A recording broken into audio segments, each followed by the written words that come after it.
Shalom, selamat pagi Bapak Ibu serta jemaat terkasih, puji Tuhan, hari yang baru dan tentunya semangat yang baru dalam kita menjalani hari ini. Namun sebelumnya mari kita kembali lagi merenungkan firman Tuhan.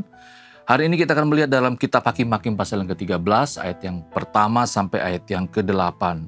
Demikian firman Tuhan, orang Israel melakukan pula apa yang jahat di mata Tuhan. Sebab itu Tuhan menyerahkan mereka ke dalam tangan orang Filistin 40 tahun lamanya. Pada waktu itu ada seorang dari Zora, dari keturunan orang Dan, namanya Manoah. Istrinya mandul tidak beranak. Dan malaikat Tuhan menampakkan diri kepada perempuan itu dan berfirman kepadanya demikian. Memang engkau mandul, tidak beranak, tetapi engkau akan mengandung dan melahirkan seorang anak laki-laki. Oleh sebab itu, peliharalah dirimu, jangan minum anggur atau minum yang memabukkan dan jangan makan sesuatu yang haram. Sebab engkau akan mengandung dan melahirkan seorang anak laki-laki, kepalanya takkan kena pisau cukur. Sebab sejak dari kandungan ibunya, anak itu akan menjadi seorang nazir Allah, dan dengan dia akan mulai penyelamatan orang Israel dari tangan orang Filistin. Kemudian perempuan itu datang kepada suaminya dan berkata, telah datang kepadaku seorang abdi Allah yang rupanya sebagai rupa malaikat Allah, amat menakutkan. Tidak kutanyakan dari mana datangnya, dan tidak juga diberitahukannya namanya kepadaku. Tetapi ia berkata kepadaku, engkau akan mengandung dan melahirkan seorang anak laki-laki. Oleh sebab itu, jangan minum anggur atau minuman yang memabukkan, dan janganlah makan sesuatu yang haram, sebab sejak dari kandungan ibunya sampai pada hari matinya, anak itu akan menjadi seorang nazir Allah. Lalu Manoah memohon kepada Tuhan, katanya,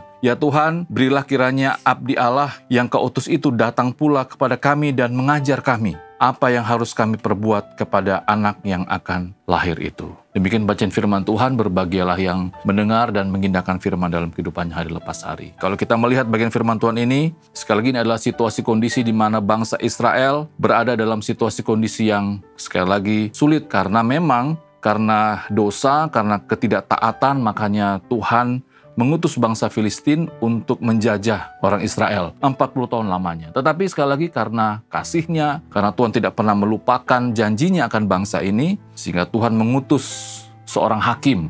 Yang kita ketahui ada banyak hakim yang mengabdi untuk bangsa Israel. Salah satunya adalah Simson. Yang kita juga sudah sering mendengar ya, bagaimana kisah-kisah heroik dari Simson yang membunuh bangsa Filistin, bagaimana dengan kekuatannya yang luar biasa membinasakan bangsa Filistin. Tetapi yang menarik, sebelum Simson lahir, ya, ada sebuah kabar berita yang disampaikan oleh malaikat Tuhan kepada ibunya, kepada bapak ibunya. Nah, kita bisa melihat di ayat yang ke-8 di sini, bagaimana bapak dan ibunya dari Simson itu, di dalam ketidakmampuan mereka memahami rencana Tuhan, di dalam mereka tidak mengerti bagaimana harus mereka perbuat, atau dalam tanda kutip, dalam kebodohan mereka pun, kita bisa melihat bagaimana Tuhan mendengar permohonan mereka. Kalau kita melihat di ayat yang ke-8, lalu Manoah memohon kepada Tuhan, katanya, ya Tuhan, berilah kiranya abdi Allah yang kuutus itu datang pula kepada kami dan mengajar kami. Artinya apa, Bapak Saudara terkasih?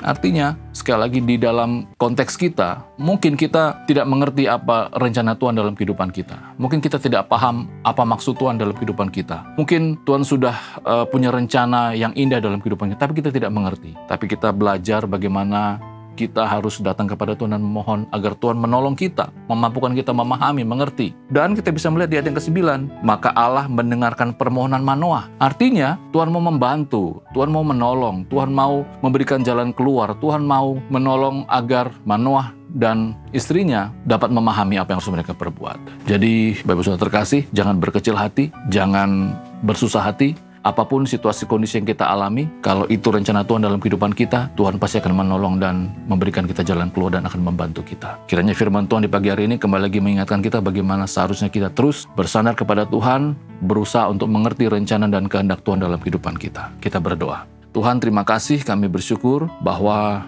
di dalam keterbatasan kami memahami rencana-Mu, di dalam ketidakmampuan kami mengerti rancangan-Mu, Engkau begitu memahami situasi kami tersebut, dan Engkau mau membantu dan menolong kami memahami dan mengerti rencana-Mu dalam kehidupan kami. Ajar kami untuk selalu berharap dan bersandar kepada Engkau, dan ajar kami untuk selalu mau bertanya, merendahkan diri kami, mau datang kepada Engkau, agar Tuhan tetap menolong kami dan memampukan kami. Terima kasih Bapak, ini doa kami. Memberkati apa yang kami kerjakan dan juga memberkati orang yang kami kasihi. Amin.